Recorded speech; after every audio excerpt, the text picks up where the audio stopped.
alunos do primeiro ano do Colégio Magistral. Aqui é a professora Késia, professora de Física.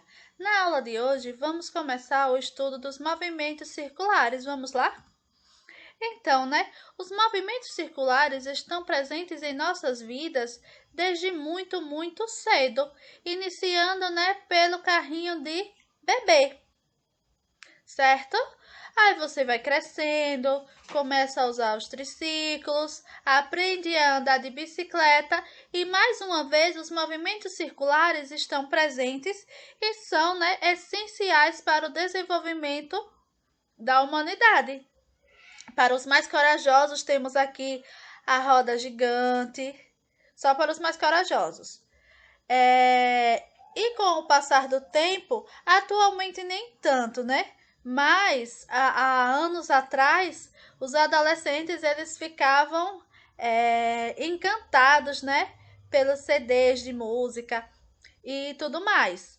Então, todos esses exemplos que eu trouxe aqui é para vocês notarem o quanto o movimento circular faz parte do seu cotidiano. Então, vão desde tarefas simples do dia a dia a tarefas mais complexas, certo? Vamos entender como é que se forma, como é que acontece o movimento circular? Temos então, que uma partícula, ela realiza um movimento circular quando a sua trajetória é uma circunferência ou um arco de circunferência. A posição angular. O que é a posição angular? Vamos lá, olha. Considere então uma partícula percorrendo no sentido anti-horário uma trajetória circular de raio R. Olha aqui o esqueminha da nossa trajetória. Temos, um raio R, esta partícula, ela percorrendo esta trajetória no sentido anti-horário, em que P será a posição do móvel, certo? No instante T. Φ, certo? É a posição angular deste móvel, desta partícula. Podendo ser chamada também de espaço angular. E esse é o nosso espaço linear. O espaço linear a gente estudou na unidade passada, não foi isso? Portanto, o arco de circunferência R corresponde ao ângulo central φ, sendo então φ igual a S dividido por R, ou, S, espaço linear, igual a φ vezes R. Embora possa ser medida em graus, já que estamos tratando da posição angular, estamos tratando de ângulos, o espaço angular geralmente é medido em radianos, certo? A unidade rad. Um radiano corresponde, então, ao ângulo central que determina na circunferência um arco S de comprimento igual a R. Logo, quando temos S igual a R, temos que φ é igual a 1 radiano. A partir, certo, do que aprendemos sobre espaço angular, é possível definir as seguintes grandezas angulares cinemáticas. Temos, então, a velocidade angular média. A velocidade angular média, certo, ômega-m, é dada por delta φ dividido por delta t. E a unidade de medida? Quando estamos tratando de velocidade angular média, a unidade de medida será dada por radianos por segundo. Aqui, radiano por segundo. A aceleração angular média, certo? Temos aqui, gama médio, gama m, igual a delta ômega sobre delta t. Então, aqui variou a velocidade angular média, certo? A variação da velocidade angular média pela variação do tempo. A unidade de medida para a aceleração angular média é dada por radianos por segundo ao quadrado. Logo, temos que as grandezas instantâneas, certo? Vão ser dadas por, sendo então S igual a φ vezes R, ou, φ igual a S dividido por R, espaço linear, aqui o raio. Velocidade linear igual a ômega R, ou, ômega igual a V por R, onde V é a velocidade linear desta partícula. Alfa será igual a gama vezes R, ou, gama igual a alfa, a aceleração linear, dividido pelo raio. Portanto, concluímos que a grandeza linear é igual à grandeza angular vezes o raio. Se tratando de movimentos circulares, temos ainda o conceito de período e frequência. Período nada mais é do que o intervalo de tempo entre duas passagens consecutivas por um mesmo ponto, ou seja, o tempo gasto numa volta completa. Portanto, quando você, ou uma partícula percorre uma volta completa, este tempo gasto é chamado de período e ele é representado pela letra T. O período, como estamos tratando de tempo, pode ser medido em segundos, minutos, horas e etc. Aprendendo o que é período, podemos falar então da frequência. A frequência é o número de voltas que ocorre na unidade de tempo, ou seja, frequência é 1 dividido pelo período. A frequência é representada pela letra F. E sua unidade de medida no Sistema Internacional de Unidade é o Hertz, que corresponde ao inverso do segundo, ou seja, segunda menos 1. Frequência é igual a 1 dividido pelo período. Vamos a um exemplo? Temos assim, olha, consideremos um corpo movimentando-se em trajetória circular de raio 5 metros em movimento uniforme. No instante t1 igual a 2 segundos, a posição do corpo é definida pela fase 30 graus, φ1 igual a 30 graus. E no instante t2 igual a 8 segundos, sua posição é definida pela fase igual a 90 graus. Determine, letra A, o deslocamento angular nesse intervalo de tempo. Temos então, que ΔΦ é igual a φ2 menos φ1, espaço angular final menos o espaço angular inicial. Portanto, ΔΦ será igual a 90 menos 30, temos aqui 60 graus. Mas, como eu falei no início da aula, geralmente utilizamos o radiano para unidade de medida, certo? Quando estamos tratando da posição angular. Portanto, π radiano, certo? Equivale a 180 graus. ΔΦ é igual a 60 graus. Resolvendo a nossa regrinha de 3 simples, temos que ΔΦ é igual a 60 graus vezes π dividido por 180 graus. Ou, melhor dizendo, o nosso deslocamento angular neste intervalo de tempo foi de π sobre 3 radianos. Na letra B, ele pede a velocidade angular média. Sabemos que a velocidade angular média, ômega-m, é igual a ΔΦ sobre ΔT. Portanto, o valor de ΔΦ já calculamos na letra A. Temos que ΔΦ é π sobre 3. ΔT é o intervalo de tempo. Vejam que ele vai de 2 a 8 segundos. Então, 8 menos 2 é 6. Portanto, a velocidade angular média será π sobre 3 dividido por 6. Logo, velocidade angular média é π sobre 18 radianos por segundo. Na letra C, ele pede o cálculo da velocidade escalar média. Se estamos tratando da velocidade escalar média, faremos a relação entre a grandeza escalar e a grandeza angular já dada na questão. Sendo, velocidade escalar igual a velocidade angular vezes o raio, temos que V é igual a π sobre 8 vezes 5.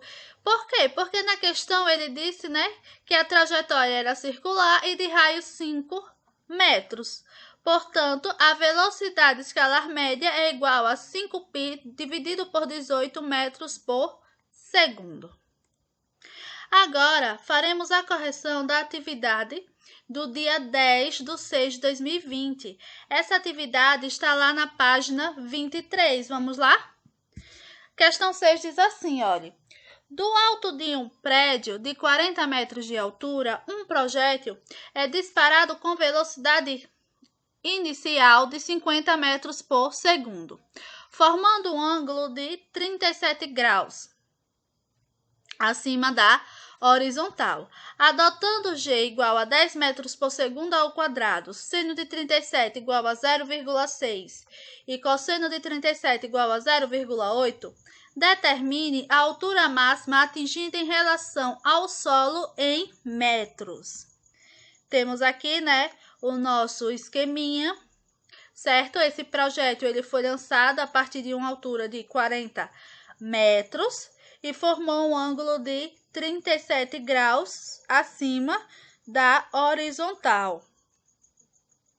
Sabendo então, né, que a componente y da velocidade inicial é dada por V0y igual a V0 seno de θ, onde θ vale 37 graus, a velocidade inicial 50 metros por segundo. 50 vezes 0,6 dá 30 metros por segundo. Então, a componente da velocidade inicial no eixo y é igual a 30 metros por segundo. Temos aqui, né, a nossa função horária, certo? Vy igual a V0y, né, velocidade inicial no eixo y, menos g vezes t, onde a gente já encontrou a velocidade inicial no eixo y, 30, menos g vale 10, então menos 10t. Na altura máxima, sabemos que a velocidade no eixo y ela é igual a 0. Portanto, temos que 0 é igual a 30 menos 10t. Logo, né, 10t será igual a 30. 10 está multiplicando, vai passar dividindo. T, então, é igual a 30 dividido por 10. Temos, né, um tempo aí de subida, certo? O tempo em que ele chega até a altura máxima de 3 segundos. Agora, ele não pede o tempo em que ele chega à altura máxima. Ele quer que determinemos a altura máxima em relação ao solo. Portanto, temos que y é igual a y0 mais v0y vezes t menos meio de gt ao quadrado. Substituindo os valores, temos a altura inicial, né, de onde foi disparado esse projétil, 40 metros, mais a velocidade inicial no eixo y, 30 metros por segundo, o tempo, 3 segundos, menos meio, g vale 10 vezes 3 ao quadrado. Temos então, né, 40, 30 vezes 3, 90. 10 dividido por 2, 5. 3 ao quadrado dá 9. Portanto, 40 mais 90 dá 130. 5 vezes 9, 45. Y, portanto, será igual a 130 menos 45 e y, né, altura máxima, igual a 85 metros. Na sétima questão diz assim, olha. Em uma região plana, um projétil é lançado do solo para cima com velocidade de 400 metros por segundo em uma direção que faz 60 graus com a horizontal. Calcule a razão entre a distância do ponto de lançamento até o ponto no qual o projétil atinge novamente o solo e a altura máxima por ele alcançada. Temos então, né, que a componente, certo, da velocidade no eixo x é v0x igual a v0 cosseno de alfa, onde, né, velocidade inicial é 400 metros por segundo. A alfa vale 60 graus. Então, V0x é igual a 400 cosseno de 60, meio. 400 dividido por 2, temos aqui no eixo x, certo, uma velocidade inicial de 200 metros por segundo. A componente da velocidade inicial no eixo y é dada por V0 seno de alfa. velocidade inicial 400, seno de 60 graus, raiz de 3 sobre 2. Fazendo, né? 400 dividido por 2, então temos que velocidade inicial no eixo y é igual a 200 raiz de 3 metros por segundo. Sendo ainda na componente y, Vy igual a V0y menos GT, temos que, né, para a altura máxima, a velocidade no eixo y ela é igual a 0. Portanto, 0 será igual a 200 raiz de 3 menos 10t. 10t, então, será igual a 200 raiz de 3. T será igual, o 10 estava multiplicando, vai passar dividindo. 200 dividido por 10, temos então, né, aqui que o tempo de subida, o tempo necessário até alcançar a altura máxima, é de 20 raiz de 3 segundos. 20 vezes raiz de 3 segundos. Sabendo que, né, para calcular a componente x, teremos que encontrar o tempo total desse movimento. Logo, né, o tempo total desse movimento será igual a 2 vezes certo tempo de subida, o tempo necessário para alcançar a altura máxima. Portanto, 2 vezes 20 raiz de 3, temos aqui um tempo total de 40 raiz de 3 segundos. No eixo x, temos que x é igual a x0 mais a componente da velocidade inicial no eixo x vezes o tempo total. Portanto, né, x será igual a 0 mais 200 vezes 40 vezes a raiz de 3. No eixo x, né, o nosso alcance máximo será de 8.000 raiz de 3 metros. E no eixo y? No eixo y, temos então, né, que y é igual a y inicial mais V0y vezes t menos meio de gt ao quadrado. Y0 vale 0, mas, né, a velocidade inicial no eixo y é 200 raiz de 3. O tempo necessário para alcançar essa altura y, certo? Essa altura máxima foi de 20 raiz de 3, menos meio, né? G vale 10. 10 vezes o tempo ao quadrado. O tempo é igual a 20 raiz de 3 ao quadrado, certo?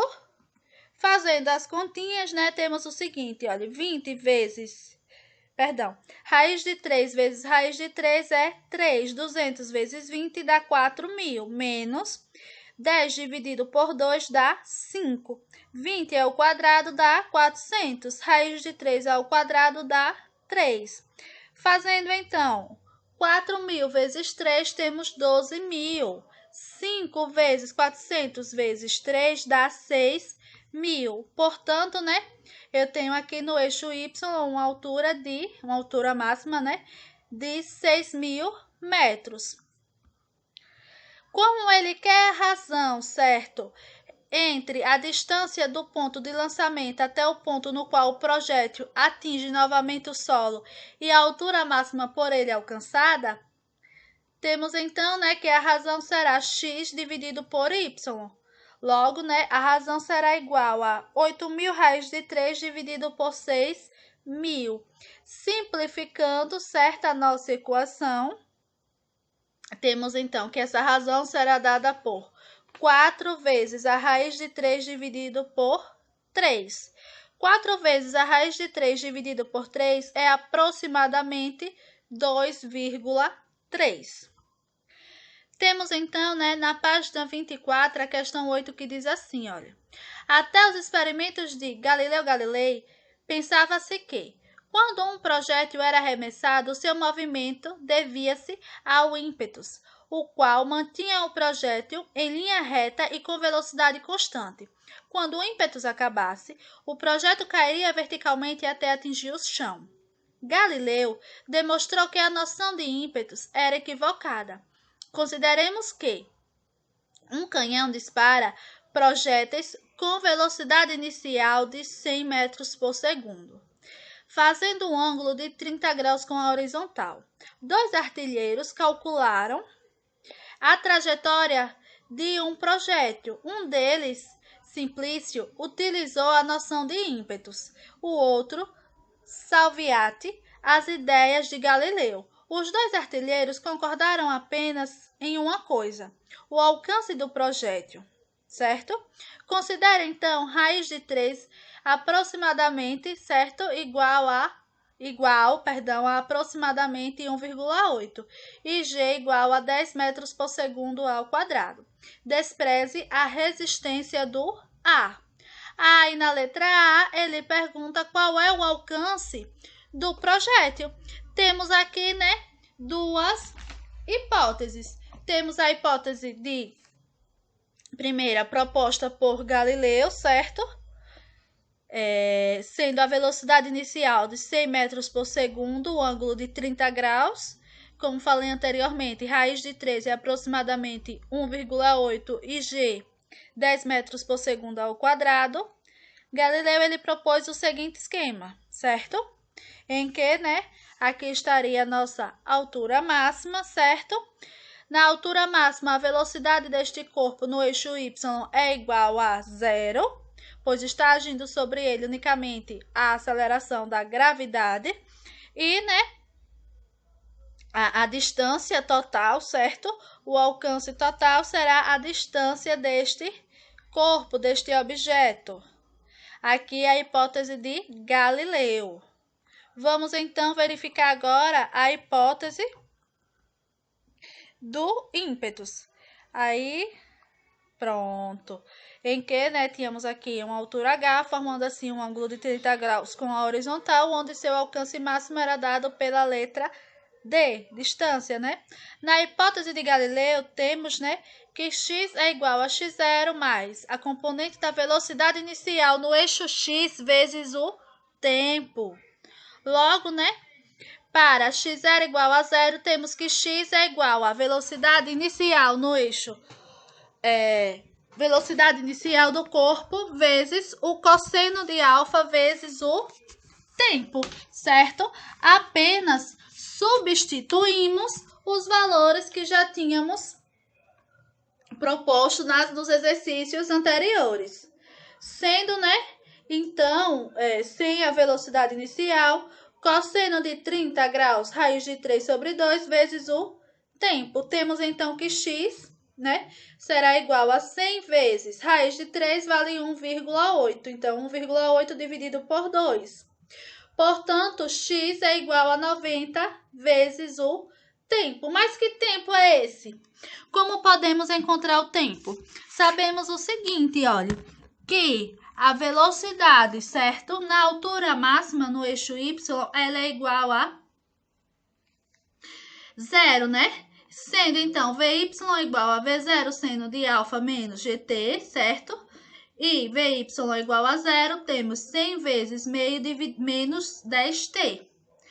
Onde, né, 100 dividido por 2 dá 50. Portanto, 10t é igual a 50.